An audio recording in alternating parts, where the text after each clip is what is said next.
कैसे चल रही है आपकी 2026 की तैयारी? एप्लीकेशंस ऑफ डेरिवेटिव ये चैप्टर किया क्या आपने? कितने क्वेश्चंस आते हैं तो डेटा के साथ एनालिसिस करते हैं। एप्लीकेशंस ऑफ डेरिवेटिव कितना इंपॉर्टेंट है, 8 मार्क का वेटेज है, बहुत बड़ा वेटेज है ये। तो थोड़े से लेवल अच्छा होता है क्वेश्चंस का। क्वेश्चन को पढ़ना, समझना, कौन सा कॉन्सेप्ट लगेगा, प्रैक्टिस बहुत जरूरी है इस चैप्टर में। छोड़ना तो नहीं चाहिए बच्चों को। डेटा बताता है हमको मोस्ट इंपॉर्टेंट सब टॉपिक्स कौन से हैं, अच्छा क्या क्या बेसिक्स लगेगा, और आप कहते हो क्या प्रैक्टिस करूं सर? डेटा के साथ एनालाइज करना बहुत जरूरी है।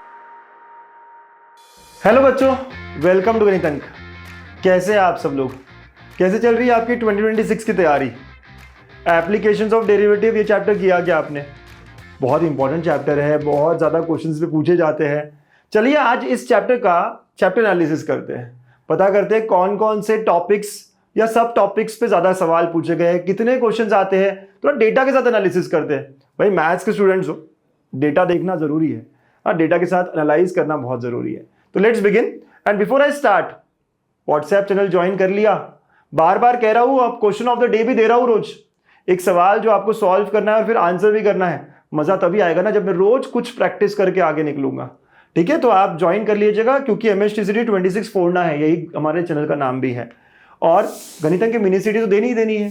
हाँ, मिनी सीटी अब आ गई है, इस वीकेंड पे ही है, 28 को ही है। ये सिलेबस है, अभी तक नहीं किया अभी शुरू करो, एटलीस्ट थोड़ा थोड़ा सिलेबस देकर। लेकिन एग्जाम देना है, टेस्ट देना है। टेस्ट बहुत जरूरी है, बहुत जरूरी है टेस्ट देना अभी से। डरो मत, बस पता करो कितना आता है और कितना मेरे को और करना है, अभी इस स्टेज पे हम कैसे है, कहाँ है। ठीक है, और मेन बहुत सारे बच्चे देंगे तो आपको पता चलेगा कि आपसे आगे भी बहुत सारे बच्चे हैं, तो दैट विल मोटिवेट यू, है ना। वो डर आपको मोटिवेट करेगा। 28 को टेस्ट लाइव है, सबको देनी है और हमने ऑलरेडी रिवीजन कर रहे हैं ना, हम लोग ऑलरेडी रिवीजन कर चुके हैं, राइट। तो इसका महा रिवीजन आप देख सकते हो, we have already done live, 4-5 घंटे हमने लिया है और अब आपको टेस्ट देना है। बिल्कुल ठीक है, ओके। और ये कहाँ मिलेगा सर ये सारा टेस्ट वगैरह देने के लिए? तो ये वो कोर्स है जहाँ फ्री में है ये टेस्ट। आप यहाँ ज्वाइन करोगे और यहाँ पे आपको टेस्ट मिलेगा और आपको पढ़ना है मेरे साथ। तो इन्फी पैक या ड्रॉपर तो जीटा ड्रॉपर यहाँ आप ज्वाइन कर सकते हो। अभी से भी शुरू करोगे ना, बहुत बढ़िया पढ़ाई होगी और सीईटी में आप मचाओगे। ठीक है, और फिजिक्स केमिस्ट्री के लिए भी कॉम्बो है, आप देख सकते हो। चलिए बैक टू टॉपिक कि एप्लीकेशंस ऑफ डेरिवेटिव कितना इंपॉर्टेंट है सर। तो 4 क्वेश्चंस, हमेशा 4 क्वेश्चंस इस पर पूछे जाते हैं, मतलब 8 मार्क का वेटेज है, 8 मार्क्स, बहुत बड़ा वेटेज है ये। लेवल ऑफ क्वेश्चन कैसे होते हैं? मॉडरेट और थोड़े डिफिकल्ट भी हम कह सकते हैं, क्योंकि यह अंडरस्टैंडिंग है या बहुत सारे वर्ड प्रॉब्लम्स है, बड़े बड़े दिखने वाले क्वेश्चन वैसे डर जाते हैं हम पढ़ते पढ़ते। इंग्लिश के कारण भी बहुत बार समझ नहीं आता, तो थोड़े से लेवल अच्छा होता है क्वेश्चंस का। मैं इजी नहीं कहूंगा, अगर इजी आ गया तो हम लकी है, बट इस चैप्टर में मैक्सिमम मिनिमा या उसके ऊपर वर्ड प्रॉब्लम या रेट मेजरमेंट उसके ऊपर वर्ड प्रॉब्लम, तो थोड़े से प्रैक्टिस बहुत जरूरी है इस चैप्टर में, right. Question needs understanding of the concepts and applying them. बिल्कुल, तो क्वेश्चन को पढ़ना, समझना, कौन सा कॉन्सेप्ट लगेगा, मीन वैल्यू थ्योरम भी है तो कौन सा लगेगा, मतलब थोड़ा सा हमें ध्यान दे दे के काम करना पड़ता है, यहाँ दिमाग लगाना पड़ता है। बट ऐसा टॉपिक है जो हाई वेटेड है, तो छोड़ना तो नहीं चाहिए बच्चों को, बिल्कुल करना चाहिए। ठीक है, तो चलिए कितने क्वेश्चंस आए ईयर वाइज देखें। तो 2022 में आप देख सकते हो कि अराउंड 30 क्वेश्चंस आए हुए हैं, राइट। 2023 में 40 क्वेश्चंस आए हुए हैं। 2024 में बहुत ज़्यादा है, 2024 में अराउंड 64-65 है, एंड 2025 में एग्जैक्ट 60 है। यहाँ 15 शिफ्ट हुए थे तो 60 क्वेश्चन, या 16 शिफ्ट हुए थे तो 64 क्वेश्चन। तो एग्जैक्टली बता रहा है कि 4 क्वेश्चन का वो रख रहे हैं। तो आप कहते हो कि सर सीईटी वाले कोई वेटेज फॉलो करते हैं क्या? डेटा बताता है हमको, पिछले कुछ सालों का डेटा देखते हो तो एग्जैक्टली बताता है कि क्या उनके दिमाग में चल रहा है। कोई ऑफिशियल वेटेज तो नहीं दिया, लेकिन डेटा से क्या मिल रहा है हमको, तो ये हम एक्सपेक्ट करते हैं कि 26 में भी ऐसा ही होगा। ठीक है, अब अगर हम 2025 के पेपर्स को एनालाइज करें, 15 शिफ्ट में 15 पेपर्स, जैसे मैंने कहा 60 क्वेश्चंस थे।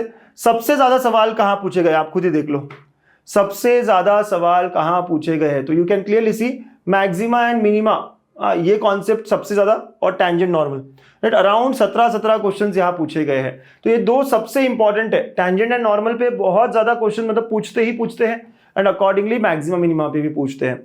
उसके बाद रेट मेजरमेंट भी है, इंक्रीजिंग डिक्रीजिंग भी है, जो सेकंड हाईएस्ट पे चले जाएंगे, और फिर मीन वैल्यू थ्योरम्स और अप्रॉक्सीमेशंस है। तो ये हमारा 25 का एनालिसिस है। तो देखकर क्लियर समझ में आता है कि कौन से टॉपिक्स है जो मेरे लिए काफी इंपॉर्टेंट है, बहुत इंपॉर्टेंट है, और ये दोनों लिंक्ड है, इसके लिए कॉन्सेप्ट भी सेम है। तो मजा आ गया ना, ये तो करना ही करना है, जरूर करना है। हाँ, वैसे तो सारे ही करने, लेकिन 2024 16 शिफ्ट 64 क्वेश्चंस यहाँ पे भी देखोगे। सबसे ज्यादा कहाँ पूछे गए? तो टेंजेंट एंड नॉर्मल पे सबसे ज्यादा सवाल है, राइट। सबसे ज्यादा टेंजेंट एंड नॉर्मल, और मैक्सिमम मिनिमा सेकंड पर आया, फिर अगेन इंक्रीजिंग डिक्रीजिंग और रेट मेजर, और फिर बाद में मीन वैल्यू थ्योरम और अप्रॉक्सीमेशन। तो we can clearly understand most important सब टॉपिक्स कौन से हैं। तो सबसे पहले नंबर पे आएगा टैंजेंट एंड नॉर्मल, हमने करा क्या, अच्छे से करा क्या देखना, ठीक है। और फिर मैक्सिमा एंड मिनिमा, उसके भी वर्ड प्रॉब्लम्स, और फिर इंक्रीजिंग डिक्रीजिंग फंक्शन भी उतना ही इंपॉर्टेंट है। बाकी topics rate measure, approximation, mean value theorem, तो ये पूरे कॉन्सेप्ट्स है, ये पूरे सब टॉपिक्स है जिसपे सवाल आते हैं और हमको ये सारे के सारे करने हैं। हाई वेटेड इनमें भी ये है, ठीक है। अच्छा, क्या क्या बेसिक्स लगेगा जब मैं एप्लीकेशंस ऑफ डेरिवेटिव को अच्छा करना चाहता हूं, तो what are the things that I should know. तो ऑफ कोर्स डिफरेंशिएशन आना चाहिए, डिफरेंशिएशन के बिना कैसे हो पाएगा। हाँ, तो डेरिवेटिव डिफरेंशिएशन पक्के से आना चाहिए, तभी हम एप्लीकेशन, हाँ बहुत लेवल पे नहीं लेकिन एक ईजी लेवल पे, हाँ अगर आपको थोड़ा थोड़ा भी डिफरेंशिएशन आता हो तो ये कर सकते हो। फिर इसके अलावा स्ट्रेट लाइन, क्योंकि जब हम टैंजेंट की equation, tangent parallel to X axis कहा जाएगा, टैंजेंट कट्स वाई एक्सिस कहा जाएगा, तो इसको समझना पड़ेगा।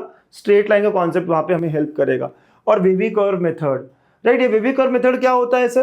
तो हम ऑलरेडी लैम्बडा बैच जो है मेरा, उसमें बेसिक्स में मैंने पूरे 4 लेक्चर लिए इस पे, बहुत इंपॉर्टेंट है मैक्सिमा मिनिमा इंक्रीजिंग डिक्रीजिंग के क्वेश्चंस करने के लिए, राइट। तो वेवी कर्व मेथड भी आना चाहिए। अगर आपको नहीं आता है तो बहुत सारे यूट्यूब वीडियोस और कहाँ आपको मिल जाएगा, but these are the basics required to इस चैप्टर के सारे क्वेश्चंस को अच्छे से सॉल्व करने के लिए, to solve questions properly in this chapter, ठीक है।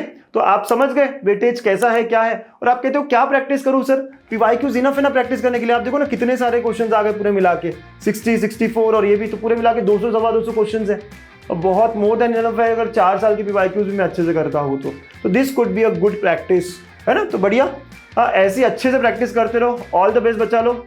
ऐसे ही चैप्टर वाइज एनालिसिस अगर अच्छे लग रहे हैं आपको तो प्लीज कमेंट करना, लाइक करना, शेयर करना, मोटिवेट करेगा हमें। जितने ज्यादा लोग देखेंगे उतने हम ये चैप्टर एनालिसिस आगे बनाते रहेंगे। All the best, bye bye, take care.